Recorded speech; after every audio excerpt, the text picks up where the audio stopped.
So today, for this project, what I decided to do was to create a website. When you're dealing with young students, 5th grade and younger, elementary age students, oftentimes your ESL instruction is taught simultaneously with your content area instruction. So the students are simultaneously learning the content and the English skills. What I wanted to do was I wanted to create some sort of website that would address their needs in both of those areas, the content area and the English language area, in such a way that the online learning environment was very enriching and engaging. And I decided to use a model called a WebQuest, which is it's a task-based, content area-focused website where the students go in and they work through a variety of different tasks. At their own pace, they might work independently, they might work with partners. And the content is taught through these WebQuests, and the students are linked to various resources throughout the web to help, kind of increase their knowledge of this content area. The problem is that all the WebQuests I could find taught content spectacularly well, but didn't really teach ESL skills. Particularly, I couldn't find anything that specifically addressed listening skills. And so I decided that I would just create one, and I would create WebQuests that could be used to teach both content area and English language skills, specifically in the area of listening. In the website, I put together 2 different WebQuests. For both of them, I tried to find an age-appropriate content area focus that would be related to district standards. In this case, I chose one area focus that would be typically used with a preschooler or a kindergartner, which is shapes. It's used as part of the geometry curriculum. And then for an older student, maybe a 3rd grader, oftentimes they talk about folk tales, fairy tales, and fables. So I decided to focus in on the content area of fables. I created a variety of tasks that the students needed to complete.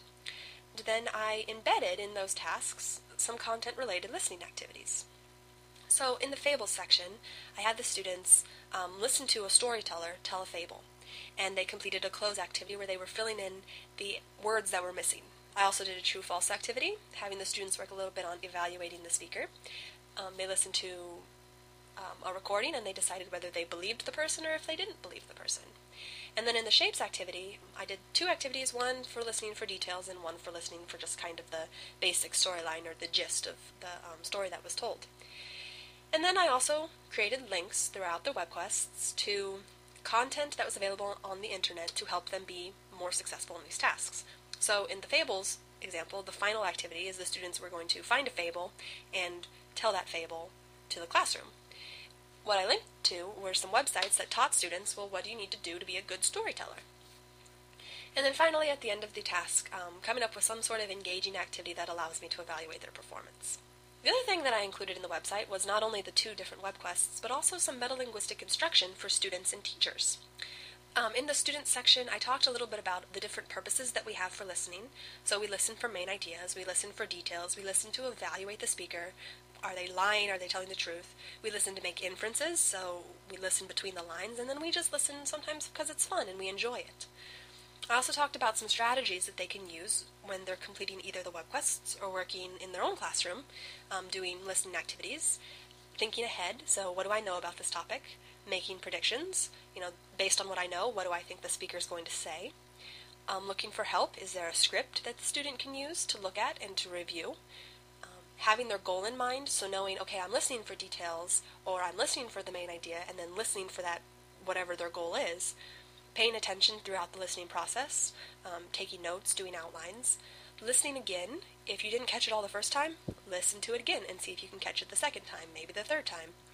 And then finally talking about it, working with other students to discuss whatever they were listening to. And then I provided some metalinguistic instruction for teachers as well. So I talked about the 3 areas that they need to keep in mind when creating listening activities. The first is the tasks, so it shouldn't be too cognitively demanding. Texts that the students can access based on the amount of vocabulary that they have. And then finally giving preparation, so helping the students before the task, the listening task, to be successful.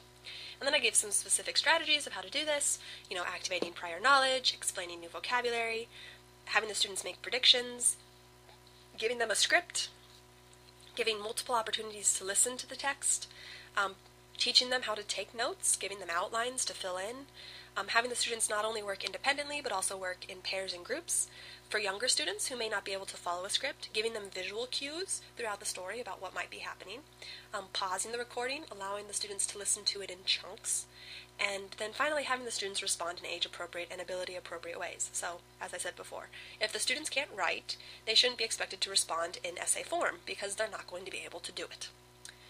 The research that I used to kind of base the design of the website, the most important thing I found was that the benefit of using online listening tasks is that they can be very real-life and engaging.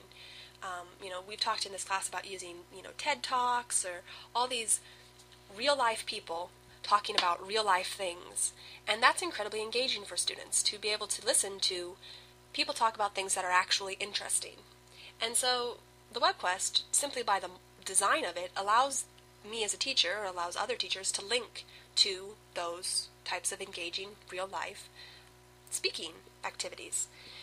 And it also provides, the WebQuest provides scaffolding for the students. So the students are able to access these materials, and they don't have to have a teacher hanging over them giving them these tools. The students can do this independently.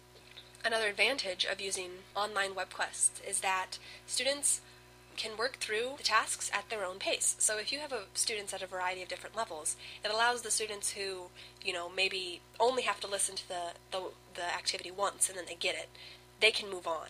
Where, if another child needs to listen to it 2 or 3 times, they have that opportunity, so it allows for greater differentiation within the classroom. Another advantage of using an online listening environment is that it allows the students to acquire incidental vocabulary. The students are already on the internet. They can access online dictionaries. They can listen to the task over and over and over, and all these different things help them acquire the vocabulary, even if it was not the vocabulary that the lesson specifically focused on. And then finally, and this is the reason that I chose to include the metalinguistic strategies, is that students, particularly beginning language learners, if they know how to listen, if they're given strategies about how to listen, they become better listeners. They get more out of listening tasks. They comprehend better. And so that was the purpose behind giving not only students tasks or students instruction and strategies that they can use, but also giving the teachers some ideas of things they could do outside of the WebQuest environment.